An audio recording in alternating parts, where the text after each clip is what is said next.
Ayaw kasugal sa usa ka relasyon nga kung sa sinugdanan pa lamang kahibaw ka ng pildi na kang daan.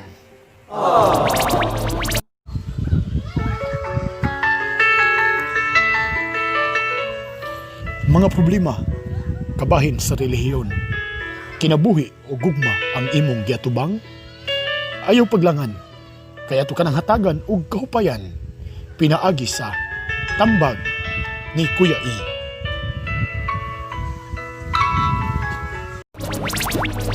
Hello guys, welcome to our YouTube channel. And this is Kuya E, no? At this time karong gabi na guys ato nga hisgutan na pod ang usa ka problema nga pinaagi sa ato ang pinaagi sa private message sa ato ang page tambag ni Kuya E. Karong gabi na guys, unique kayo ni kayang napadala nato gikan sa Leyte, no? So medyo layo-layo na guys, dili lang di ay sa Bohol ang ato ang range, kundi miabot na kita sa Luzon, Visayas ug Mindanao.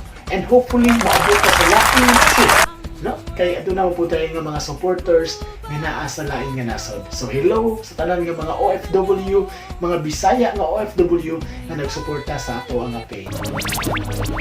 Shout out sa tanan nga mga supporters sa ato ang YouTube channel and to all followers sa ato nga Facebook page tambag ni Kuya E. Na shout out subs ni GB Bungkak TV, shout out ni Siloy TV, Artemis Dayana T Vlog, and Michael TV o Halo Addict TV. Shout out usab ni Kuya Jobert Ironico nga taga Talibon, usa sa mga active kaayo nga youth sa ato ang Diocese Talibon. Shout out ni Kuya, ako malikon shout out ni Kuya Jobert nga grabe kaayo ka supportive sa ato ang mga video guys. Gani matag upload na to sa video, share dayon. Gani, wa pa ganin upload, share na dayon. No, shout out na.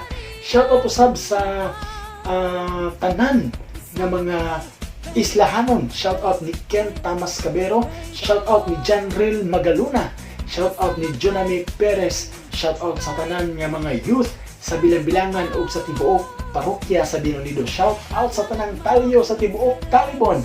God bless na tong tanan. So karong gabi una guys, ato nga hisgutan ang usa ka problema sa usa ka problema sa atong sender. Nangayo siya og tambag nga miingon siya, Kuya E, unsa man ang akong buhaton? Kinahanglan ba kong mugo or mulit go?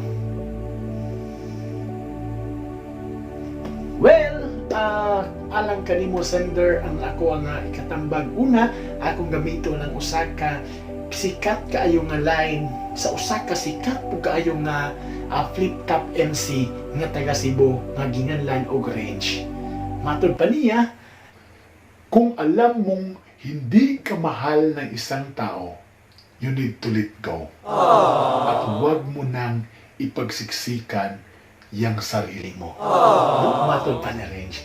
Alright, yes, it is very hard to let go.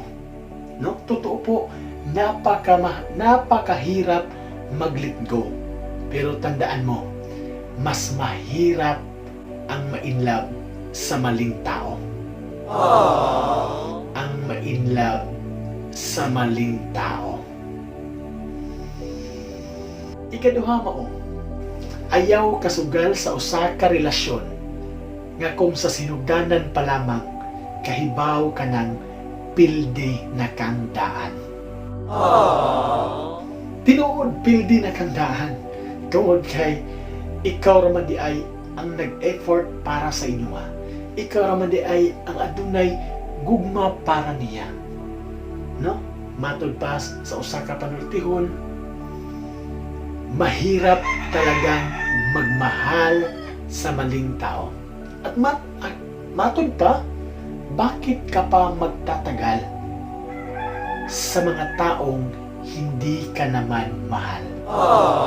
So, ang maayo tingali nimo nga buhaton karon kay sa imong giingon nga nag-eskwela ka, focus sa imong pag-eskwela. No? Focus sa imong pamilya. pangita og stable nga trabaho human ka makagraduate, pangita og stable nga trabaho ug ang love life moabot ra kanimo. Og take note, dili lang basta-basta nga love life, kundi love life nga maghatag og tinuod nga kalipay. Kay ang tao nga moabot sa imong kinabuhi puhon mao naman ang gitagana sa Ginoo alang kanimo.